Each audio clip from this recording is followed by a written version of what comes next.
light, this is just what you're going to get right now. So I've been listening to some of my business courses, and it's usually what I do when I go on a walk or I listen to Alan Watts. And I was just listening to this conversation about beliefs, and it made me think of how I have made a simple equation to understand how energy works to then have healing.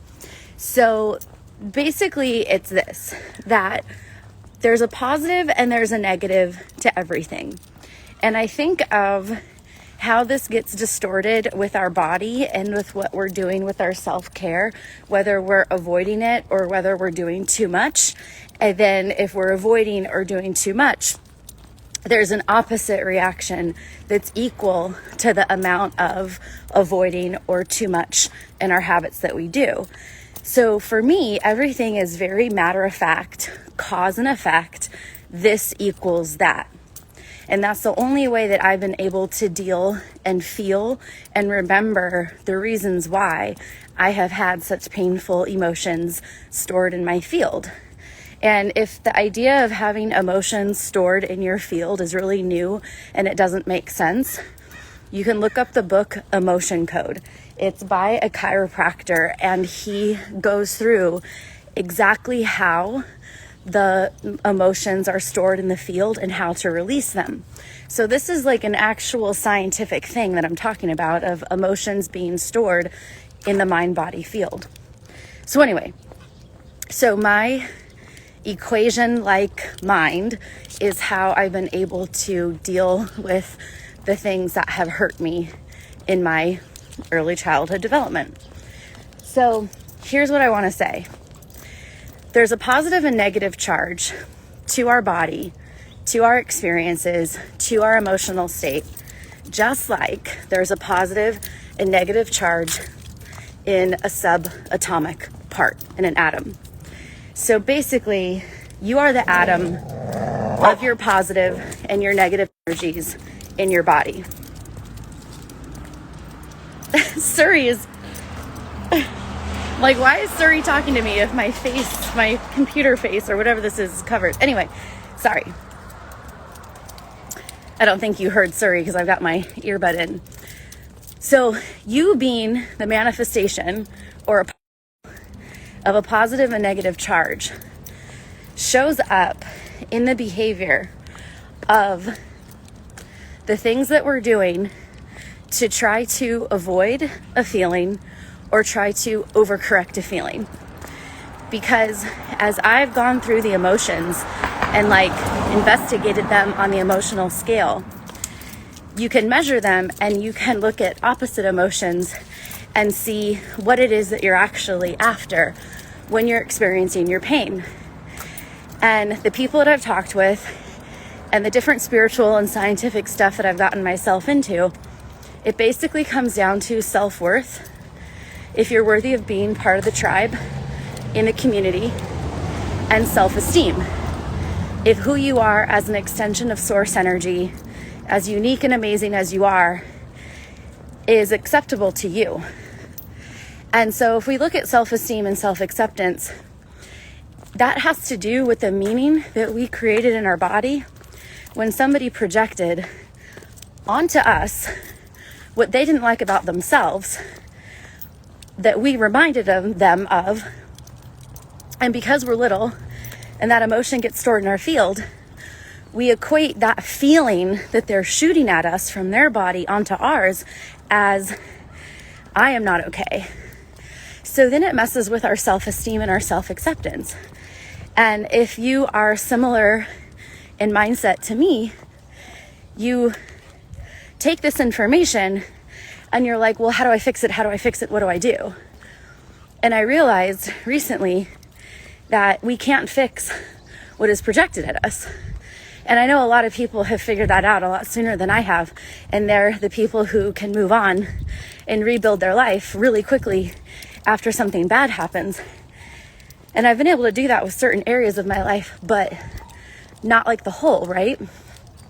So it finally occurred to me that we can't fix what's projected on us. And if we have a projection on us that says that we're not good enough, then the habit that we do in real life for our body becomes the thing that we obsess about, because we are expecting to have the outcome of finally feeling good about ourselves because of the habit.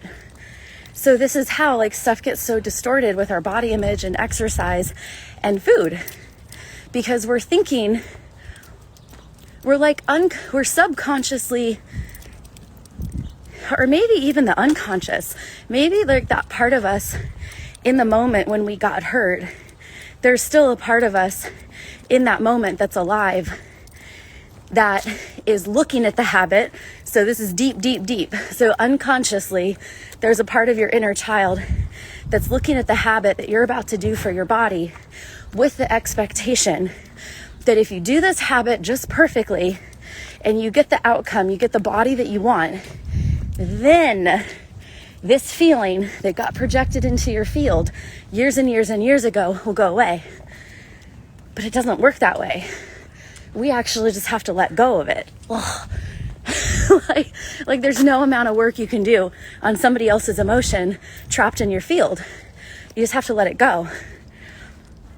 So I was thinking about doing a graphic and doing a free masterclass about this, and I had an image in my head that when we have created the identity that we are too much, too annoying, too loud, too whatever, if we've created that identity because of what somebody projected onto us, then our body is going to, quote unquote, take up too much space. So to me, that manifestation comes out in obesity, and obesity that limits life, that limits a person's ability to move in their body and be happy. So I think that when that happens, then we have all those habits to restrict because we're afraid of being too much. We're afraid of who we become. And then we restrict, overdo it, get sick and injured, or we starve ourselves so much that we end up binging.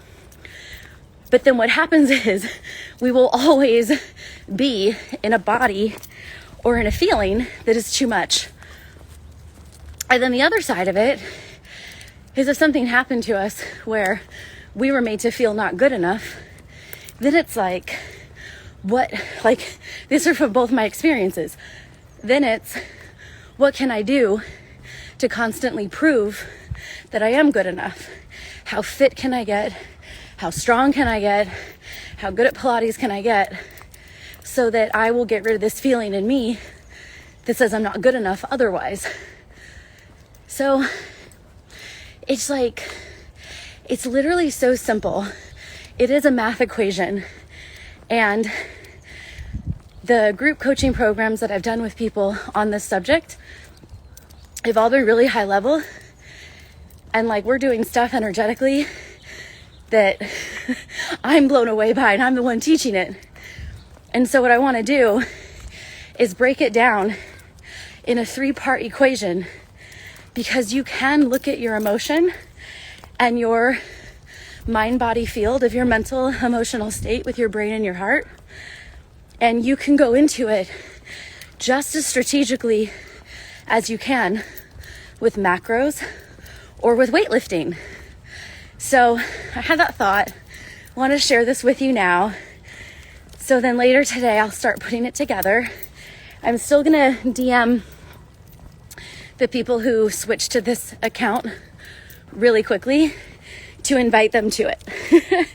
Because it's going to be for people who jumped over to this account right away that are interested in this. And then Sylvia and I are new friends. Sylvia, if you're interested, I will definitely invite you